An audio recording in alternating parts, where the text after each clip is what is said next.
Well, good morning and welcome to another Wine Steward video. My name is Jim and we appreciate your watching these videos and keeping track of us by either reading our newsletters, doing the video thing, coming inside and saying, hey Jim, hey Sharon, hey Eric, what's new at the store? And Jill will tell you too, and Leslie will tell you too, and so on.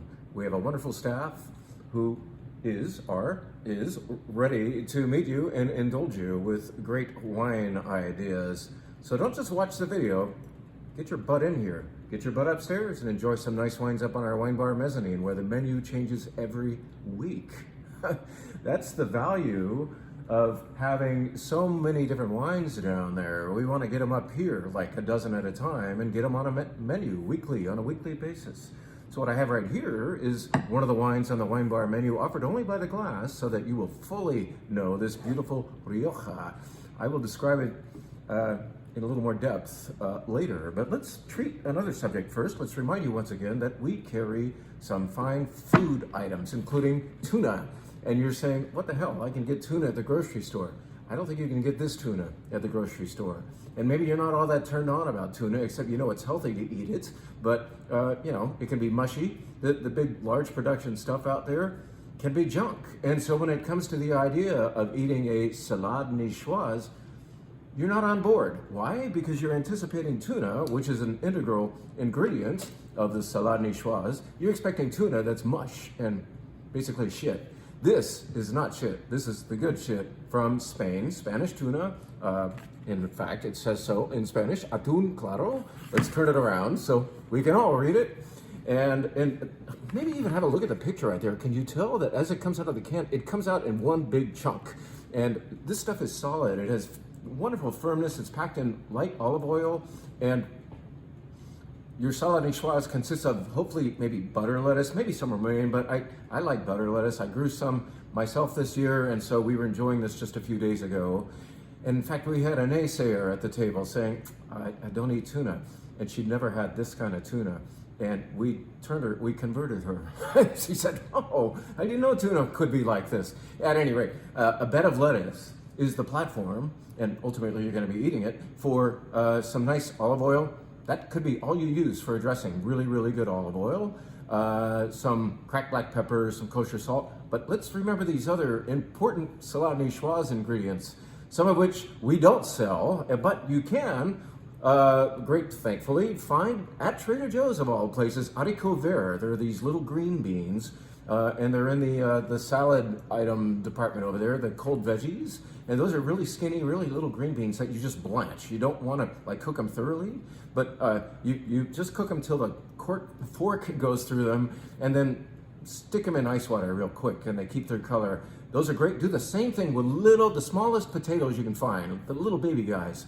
I got white and red ones for a little bit of color on my plate the other day for my salade niçoise.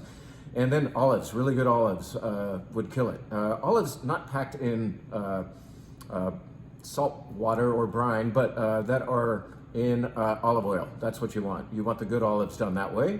And slice those up, stick those on another pile. I think it's just a beautiful thing where you leave this lettuce in the middle of a huge platter and you surround the lettuce that's dressed barely with that really good olive oil, salt and pepper.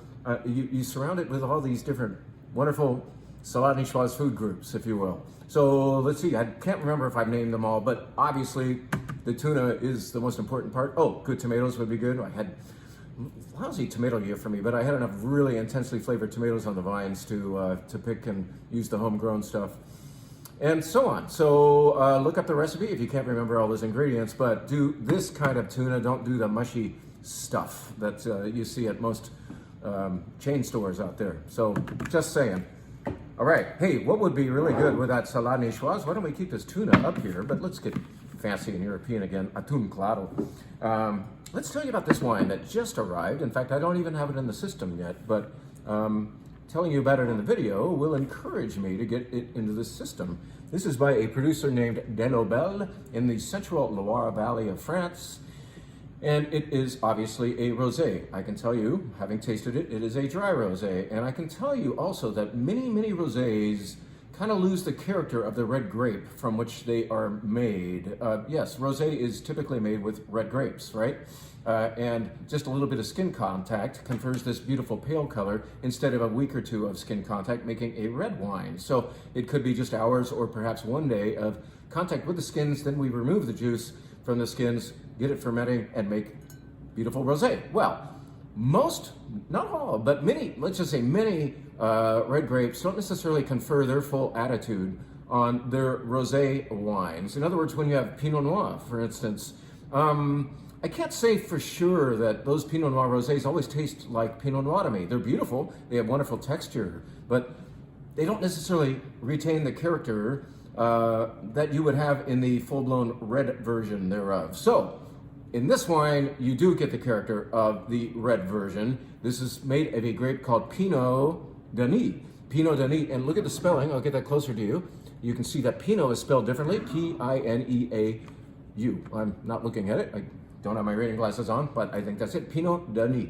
And it is particular to the Loire Valley, and I don't think you see it anywhere else in the world. It can make a light red wine, it can also make a very beautiful rosé that does retain the red wine character of what? White pepper.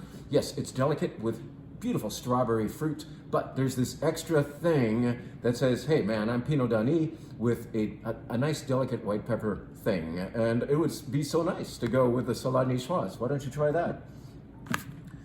Let's shift gears and remind you that we are also in the spirits business these days. In fact, we're just about to hit our anniversary of obtaining our spirits license and selling really nice vodka, gin, tequila, and so on downstairs. Bourbon, rye, whiskey, and Irish whiskey, and Scotch, and have a look around. We have a grappa made with Prosecco. That's one of the friendlier grappas you'll have. Most of the time, grappa kind of is something to avoid, but that's a good one down there. And so on.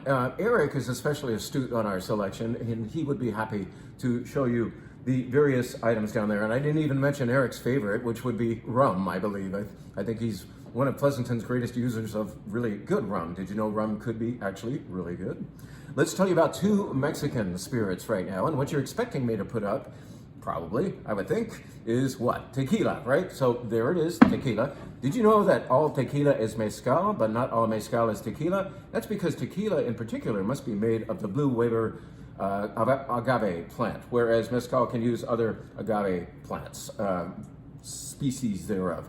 This is G4, and you who know it should get your asses in here and grab it, because we're not always able to carry this. In fact, obtaining a 6-pack of this G4 Reposado tequila, this happened because we have supported the brand and a line of spirits in other ways. Easier to obtain things were purchased in order to finally rate our first 6-pack of G4, or you could say G4, Reposado. And this is a beauty. You know, Reposado is tequila that has seen some oak maturation. So it spent some months in oak. If you had an añejo version, that would be a year plus. Extra añejo is even longer than that, but this does have a little more color than, say, a blanco tequila because of the extraction of color from the wood, the oak, and of course a little more nummy-numb. So this is a very sought-for tequila that you tequila people know, certainly, and you know that you should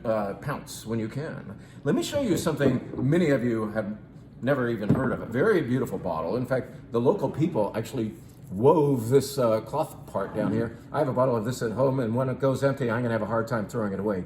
Maybe this could be a bracelet. I don't know. I could trade someone for their bracelet at the next Taylor Swift thing. But this is Pox, P-O-X, is an ancient Mayan spirit, and there's nothing more Mexican than, well, tequila, you would say, because it's made out of a native plant, right?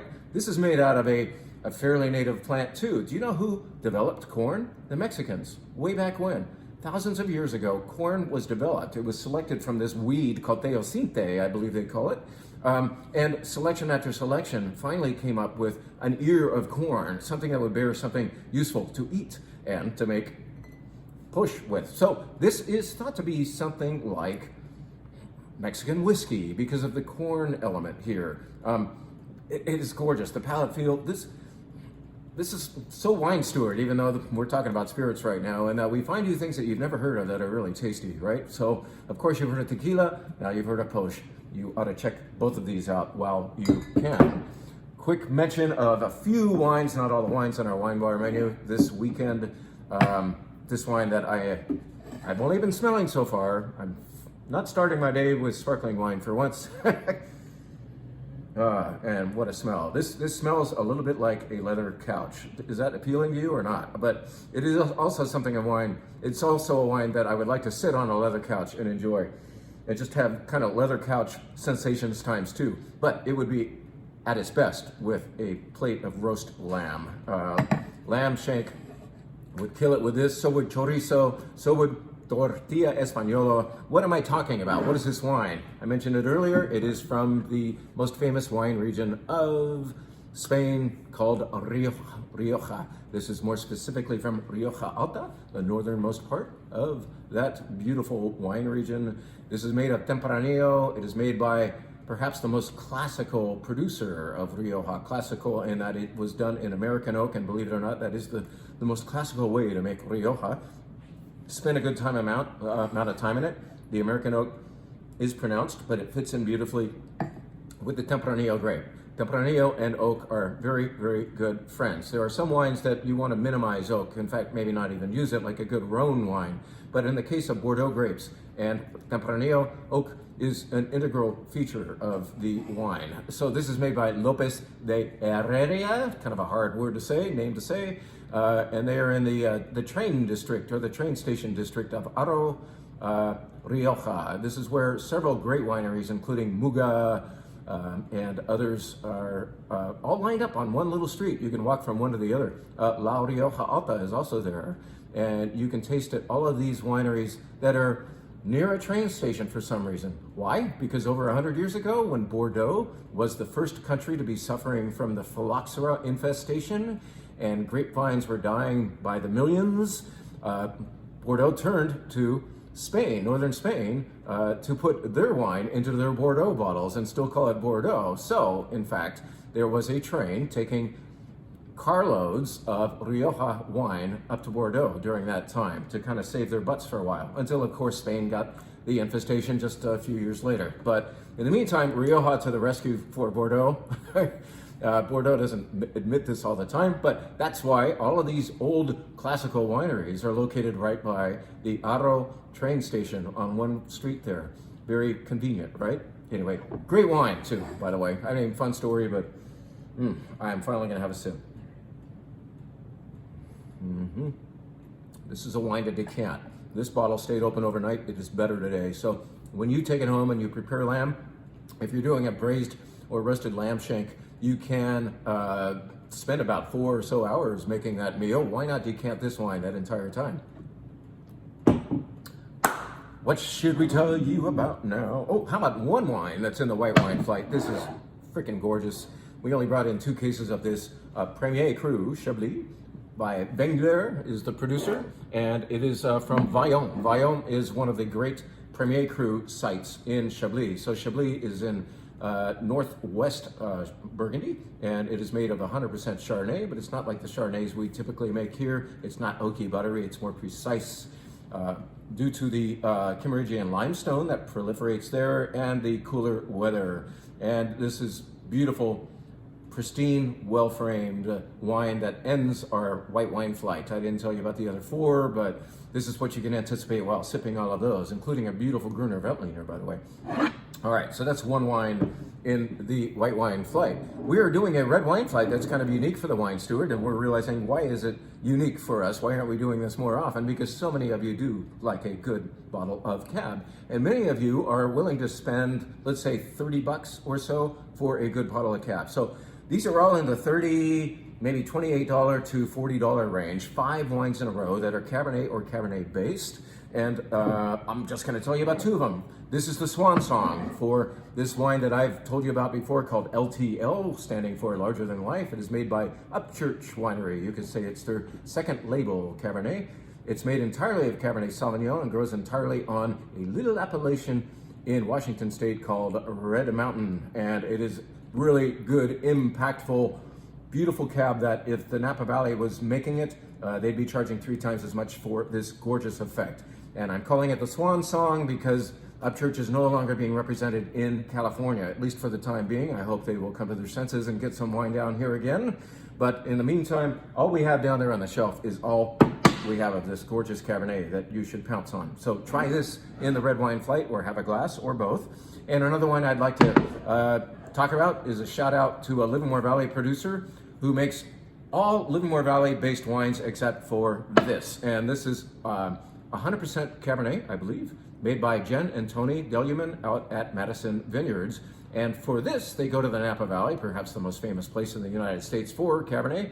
And so they choose a single vineyard up in the St. Helena area of the Napa Valley to make this gorgeous 2021 Cabernet. We are pouring it at the end because I think it's going to be a crowd favorite. It's kind of like the climax to the red wine flight, consisting entirely of cab-oriented wines. How about that? Thank you for listening. We have another event coming up, but I'm not going to disclose the time and date because I don't know what it is yet, but I have a feeling it's about time we showed you New Zealand in a sit-down tasting event. So anticipate that. You'll be hearing more later. Thank you again. Come get your tuna. Come get your Pinot d'Ani. Nice rosé from the Loire Valley of France. And hey, don't forget that Reposado from G4, that beautiful tequila that we only have 6 bottles of. Thank you very much. Have a great weekend.